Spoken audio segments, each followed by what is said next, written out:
I think a lot of people overlook the debt service aspect. I think that's why a lot of people fail in this business, unfortunately, is because they forget that no matter what you do with that property, the first of the month comes with a payment every month, no matter what. Yeah. Whether you have all of your rent or you have some of your rent, none of your rent, that bill has to be paid. And if you don't, you're going to get a default. And that's going to mess up the rest of your career in real estate unless you get it resolved.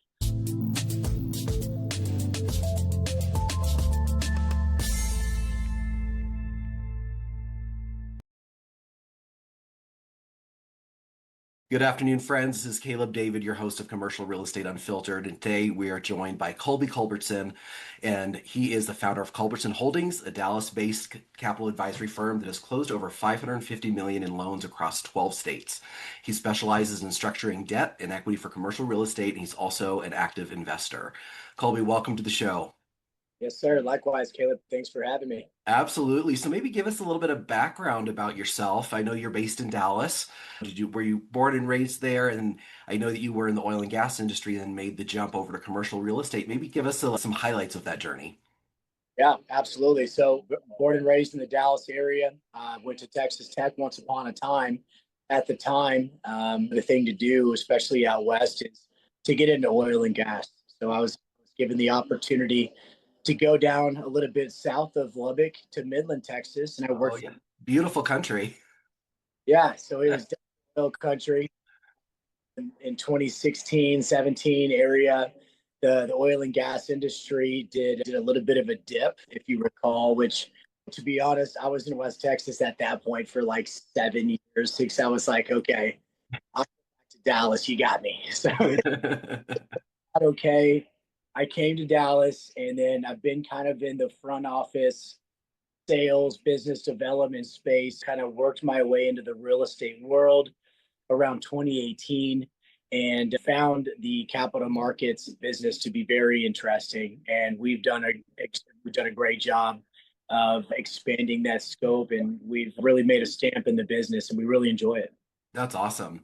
Well, was there kind of an aha moment for you? Obviously, there was that transition 7 years in West Texas, but were there any other aha moments that kind of pushed you over the edge? Being in the real estate investment space, I'll tell you this, Caleb, you see a lot of deals, a lot Mhm. of them, Yeah. right? And it's really not a matter of like, can I find an opportunity?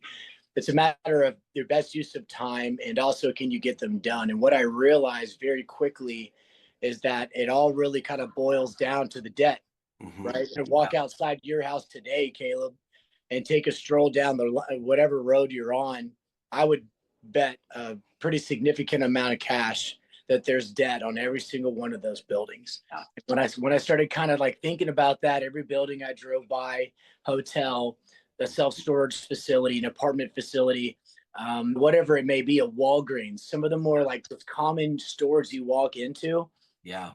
they have debt on it. And that was just something that really kind of drove me to have a really high interest. Not only that, but really make a career out of it. And frankly, a passion. I really love what we do. Yeah. And I think it's an invaluable skill set to have to be able to walk this business pattern, I guess you'd say. Yeah. So did you right off the bat just start your own holdings company, or did you kind of get into the industry and then eventually go out on your own?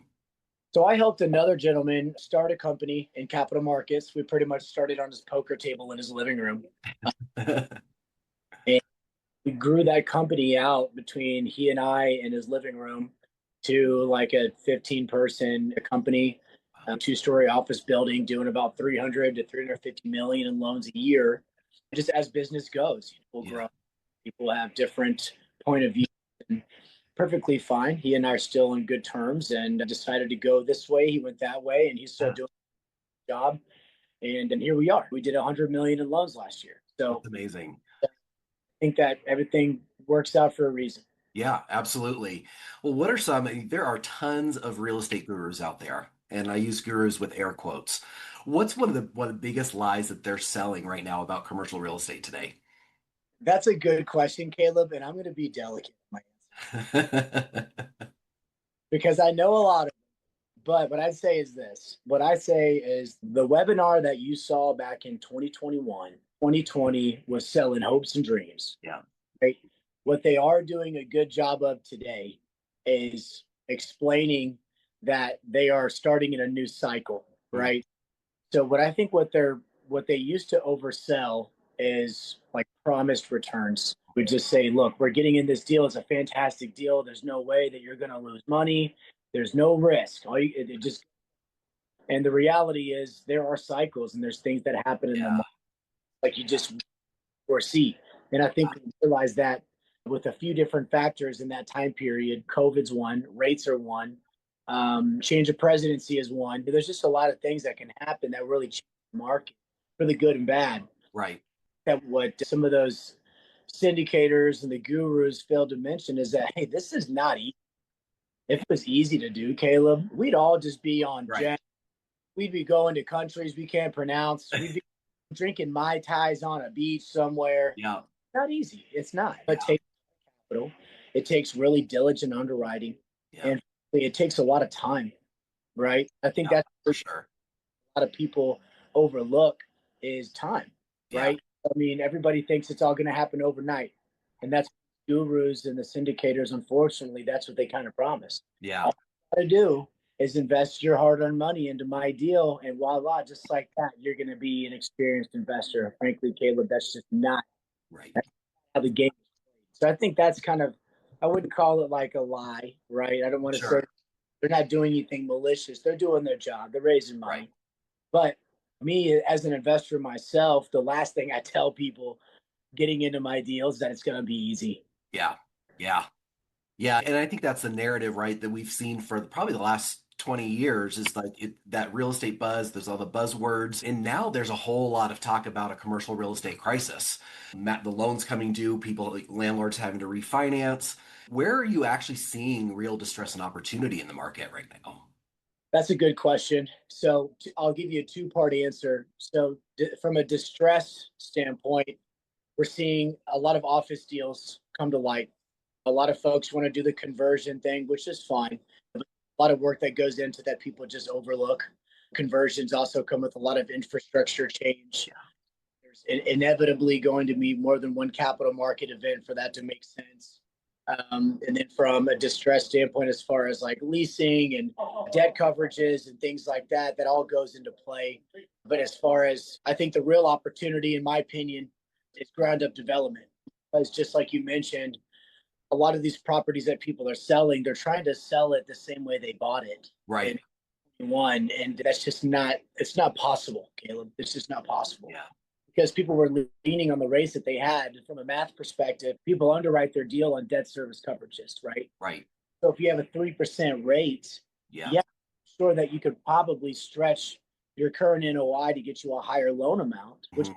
sell it at a higher price. Yeah. But we are now in a lending environment that's not the same. Close. Yeah.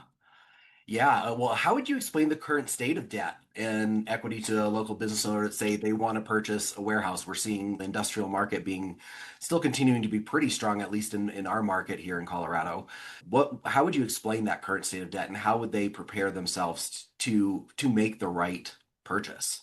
I would say this. It's unfortunate that we saw such a great time in the market because I'll tell you what we're seeing right now in the market is commonplace. Yeah, It's very common. If you look historically, our grandparents, Caleb, were buying houses and borrowing at 18%. And so now people are borrowing at 5 and 6% and they feel like they're being abused. But really the fact of the matter is we're still points inside of what our parents and our grandparents said ancestors yeah, would kill me if I said that. But we're actually in a better place to where we once were. Because look, if you're buying a property at 3% rate, how are you going to sell it? right, We're already seeing that. So if you're buying a property with a rate that's kind of nomenclature, it's a little bit more of the median average. You're actually in a much better place as an investor because it's a little bit more predictable as far as your exit strategy. Because if you're right. at 3%, you can't just expect that rates are going to be there in 3 and 4 years. Maybe if you're a guru on a webinar, sure, you'll Yeah, probably. But the reality is, as a math guy, which I like to claim to be sometimes, I just don't think that would be possible. So the rates that we're seeing, which I'm quoting deals right now in the fives, you yeah, know, hey, Freddie Mac is offering deals in the fives all day long for certain deals that are underwriting. I'm getting deals in industrial that are in the sixes, even hotels in the sixes. I'm even building hotels in the sixes right now. Perspective. And there's way less unknown as far as an exit strategy when you have a rate that's in the median average of what the historical pricing has been, because you don't have to have so much of a deviation Mm. on your strategy calculations. Yeah. And I always tell clients when they're purchasing, whether it's an owner user or it's an investor, to be thinking about the exit strategy while they're in the process, right? Thinking about the end goal and working backwards from there. And I find that a lot of people don't do that. And a lot of the ones that have not done that are a little bit distressed right now. And but you had mentioned something about you're kind of bullish on that ground up development. So with the fluctuating interest rates, how do you structure what you call capital stack right now to ensure that those projects are actually penciling out? Yeah. So the good thing about ground up construction, a lot of times banks are going to be the more competitive price, right? So if you have a project that we see a good exit strategy, good cost basis, that's a deal that we'll look at. So typically what we want to see from our developers is, do you own the land?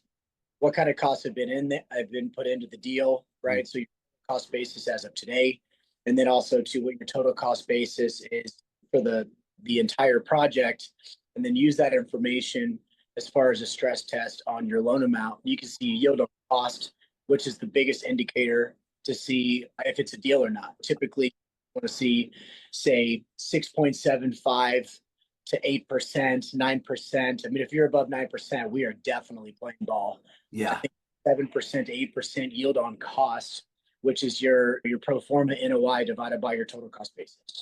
What the land purchase was, all soft costs, which is like your engineering reports and things like that. Anything that doesn't involve actual materials would be your soft costs. Yeah.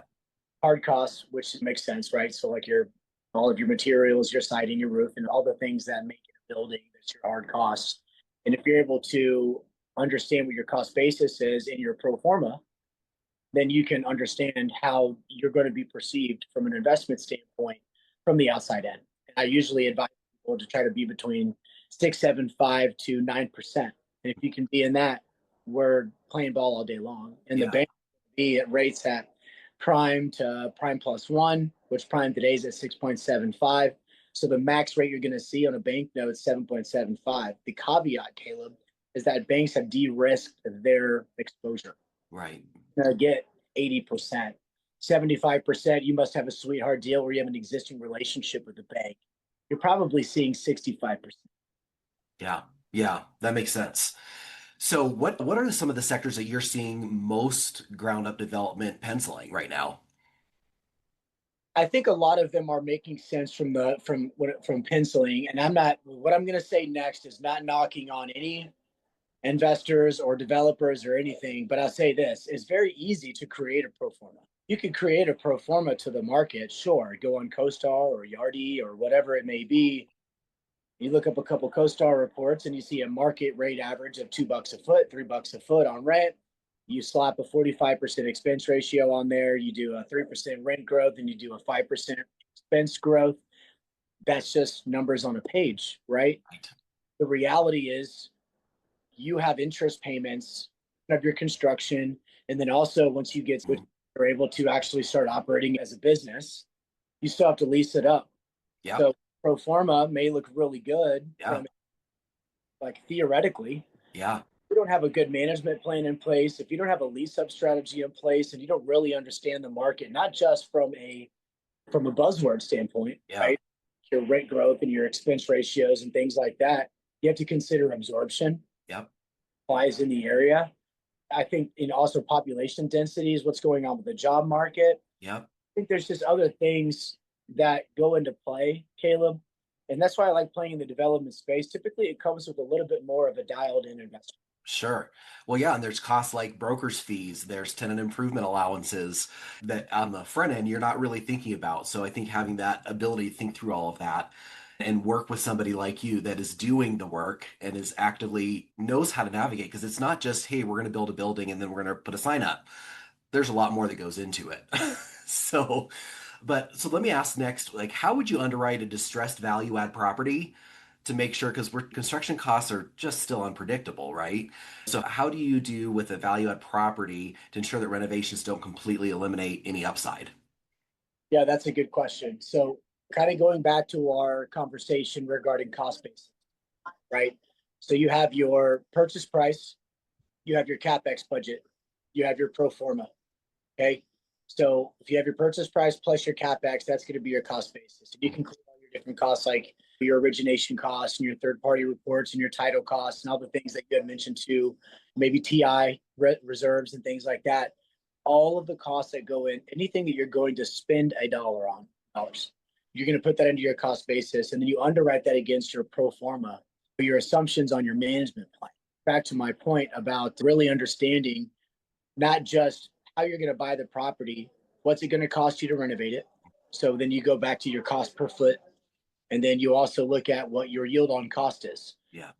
You can't necessarily just look at cash on the front end because that's such an assumption at this point in the game. When you're taking over a property, looking at your cash on cash when you sell it, that'd be really silly to kind of use that as a gauge right now, Hmm. right? Focus on is your cost basis, your years 1 and 2 pro forma NOI, and then see what that yield on cost looks like. And if you can be within those measures I mentioned to you, I think Right. Yeah. Well, do you have a story of maybe a financial disaster that you've seen on a value add project, and how could our listeners avoid similar mistakes? well, I'll tell you this: development in heavy value add real estate is probably some of the highest um, statistics you can find for people failing, unfortunately. Yeah. And it really comes down to getting ahead of your skis, right? So I don't want to say a specific deal. I don't think that's fair to the investor because things happen, right? Um, but example, just using just very high level, someone purchases a property at a certain time period and they buy it for say 100.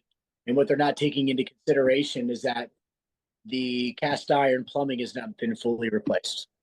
The aluminum wiring has not been turned to copper. The stab lock panels have not been replaced fully. So what that means is you have a lot of overhead costs that you have to replace based on lender requirements, insurance requirements, and it's pretty costly. Yeah. So Building departments. exactly. So with that said, now you're going into a deal with unknown costs and you're spending money, but we already bought the property, we already raised the money, we already got our acquisition fee, right? So a lot of investors that are LPs, I think really what they need to look for is just better understanding the types of deals that they're buying, vintage of the property, if it's existing, and then just better understanding what it's gonna take to stabilize that, right? So if I was an investor, I would probably want to get a glimpse of the budget. I'd Mm. better understand if it's a 1970s or 60s project. Has the aluminum wiring been turned to copper? Have the stop block panels been replaced? Is it PVC pipe or is it cast iron plumbing? Has the tenants been have they been paying on time? Is there economic vacancy? What's the loss to lease look like? How long does it take you to lease up a property once a tenant gets out? That's what loss to lease is how much cash you're foregoing because you can get somebody back in the building. Yeah. So that those types of things, which not to I'm not going to mention a specific deal, but it's all around you, all Yeah. around, especially the people that have bought properties in 2020, 2021, even 22, because now you're seeing these fire sales. You're in the business, Yeah. right? All of a sudden, there's lender-owned properties on Crexy and LoopNet. There are people doing fire sales. They're doing cash refinances. Yeah. So, and all of that goes down to how they bought it, how much cash they think they need to put into the property, and their management plan once Hmm. they're done with that renovation schedule. So Yeah. at this juncture, I think the best way to analyze this type of project is by your cost basis, your management plan, and ultimately just making sure that you're driving revenue, right? Cash is king. Yep. Well, and you're exactly right. I mean, that's a lot of the deals that I've closed already this year. There's been a lot of cash deals, a lot of people doing 1031s. And also, like you said, on the fire sale, just closed a property about 2 weeks ago that we ended up closing on it about 30% below the asking price. And once you get into those things, like you said, the electrical, potential asbestos, all these different things. And this building had been in the same family for 50, maybe 60 years. So very few upgrades had been done. And so we used that opportunity from the buyer side to really leverage getting the right deal. And thankfully, it was a deal that died a couple times, but we were able to do some resuscitation and got it across the finish line. But it's a very different way to look for opportunities right now. What are some of the opportunities that people should be looking for in this current market? The deals that people should be looking for are a deal that they could get in at a low basis. So one, understanding what the current supply looks like. So like multifamily, for example, could be a little bit tough because there is a tremendous amount of supply. That doesn't necessarily mean that it's not a good deal. However, I do think that they should look at absorption rates, which you could pull that data off of CoStar and Yardi fairly easily. So I think buying in areas that are not super concentrated, for one. So secondary markets and tertiary markets should not be a buzzword that people are afraid of. Yeah. Like I talk about this all the time, especially development. So like the areas that are exploding are like Waxahachie, Ennis, Tyler, Texas, Terrell, Texas, Weather, Texas, all these areas that are a little bit outside the primary markets. I'm in Texas, for example. So in Dallas, those are the buzzwords of the DFW area. But even if you were in Oklahoma, if I call it Lawton or Tulsa or those markets, or if you're in Florida, it's Tallahassee or Ocala, and the list goes on and on. But if you can look in areas that have obviously seen a lot of population density because they're pushed out of some of the major markets, that's one. Buying it at a basis low enough to where you can put your cost in and not feel pressure from a debt service perspective, right? I think a lot of people overlook the debt service aspect. I think that's why a lot of people fail in this business, unfortunately, is because they forget that no matter what you do with that property, the first of the month comes with a payment every month, no matter what. Yeah. Whether you have all of your rent or you have some of your rent, none of your rent, that bill has to be paid. And if you don't, you're going to get a default.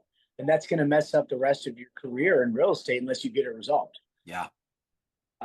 Those are my two major points: is buying is a good low basis and buying it in a market that is not oversaturated. Yeah. I would completely agree with that assessment. And we're definitely seeing the secondary markets being where the activity is happening. Like Colorado Springs versus Denver, we're seeing a lot more activity in Colorado Springs and opportunities that you find in Denver. I always feel this tension between capitalism and community development. What's good for a community? I think those two things can work hand in hand, and it's one of the reasons why our mantra is creating space, building community. So, how do you balance kind of hitting those aggressive financial returns with also building properties and spaces that people actually want to be a part of? Yeah. So at the end of the day, we don't necessarily need to build the Hamptons, Mhm. right? You can still get good tenants in lower income areas, regulated programs, Fannie Mac, Freddie Mac, HUD, and different myriads of things like that offer government assistance. And a lot of people make some pretty good money off of chasing those down. Do we always want to have that kind of tenant profile? Probably not, but it's not necessarily a deterrence for an investor to be interested in that type of investment. So I think with secondary markets especially, good things to look for. And I think now that I say this, you're going to look for it now to watch. Yeah. Start seeing roads repaved, widening. You start seeing retail come in. You see a Chipotle, a Cava. You see that Verizon store go in. You're seeing that Kroger get that nice slab of white paint on it. You see roads and retail start coming around. I promise you, residential is soon to follow. If it's Yeah. not there, the revamp is happening. The houses are being flipped, townhomes are being built, multifamily properties are being renovated. It's going to happen. It's just a matter of time. So if you're in a secondary market or a tertiary market, look for some of the infrastructure. Look and see where some of the vacant retail is, and look at the parking lot. We look at some of the variables and understand what the next up and coming area is by just looking at different descriptions of your local area. And if that tenant profile today is what it is, you're still not going to finish your CapEx plan for the next 12 months anyway. So what's it matter? Right. So go in there, do what you got to do, renovate the vacant units, get whoever you can in there, just get somebody check, credit check, and get your payments. Sorry, Caleb. No, no worries. And then at that time, once they're done with their lease, your full management strategy is done. Yeah. And then you're looking at a better tenant profile just based on the demographics of the area. Yeah, absolutely. Well, as we wrap up, what would be, if you could broadcast one completely unfiltered piece of commercial real estate advice to every aspiring investor, what kind of harsh truths do they need to hear? I'll say one positive and one harsh truth. One positive is just get in. Just get in there, start asking questions, meet the right people. At the end of the day, there's no such thing as originality in real estate. You're not going to do something for the first time that nobody's ever done before. So get in there, meet people, see how they've done it before, maybe get some good advice from others. You surprise yourself. Just stay in there as long as you possibly can. And then from a harsh truth standpoint, it goes back to our initial question, Caleb. This is not easy. It's not easy to do, Yeah. right? So if people think that they're going to get into this business and just start killing it day one, Yeah. they're going to be disappointed. It Yeah. took a couple of years to get me going, but I did 100 million in loans last year. Yeah. I own my own company. We did 12 different states. We've already done a little over, I'll call it 12, might be 15 million in loans this year already. Wow. It just takes time. Yeah. So in Absolutely. the business and they want to see something immediately, you're in the wrong place. Yeah. I completely agree with that. Well, Colby, thanks so much for being with us today. Where can people find you and connect with you? Absolutely. So LinkedIn, I'm all over LinkedIn. Colby C, Culbyc. Culbertson Holdings website. That's just culbertsonholdings.com. And we do events all the time. I'm actually at Park House right now. I just had an event here, but we had a sold out show at Park House. We do events everywhere all the time. So if you want to be a part of what we're building, would love that. And the contact information is probably going to be in the caption on this podcast. Happy to chat with anybody that's interested to get into real estate or us to look at their refinances, acquisitions, ground up construction, done 500 million in loans. We're going to double that over the next few years. So Caleb, I really appreciate your time and thank you for having me. Yeah, thanks so much. Thank you all for listening. Take this, share it with a friend, and stay tuned for our next episode. We look forward to continuing this conversation of unfiltering commercial real estate. If today's episode gave you valuable commercial real estate insights, subscribe, rate, and share it. Connect with me and the David Commercial Real Estate team through the show notes. Remember, real estate is more than buildings. It's about building community. See you next time.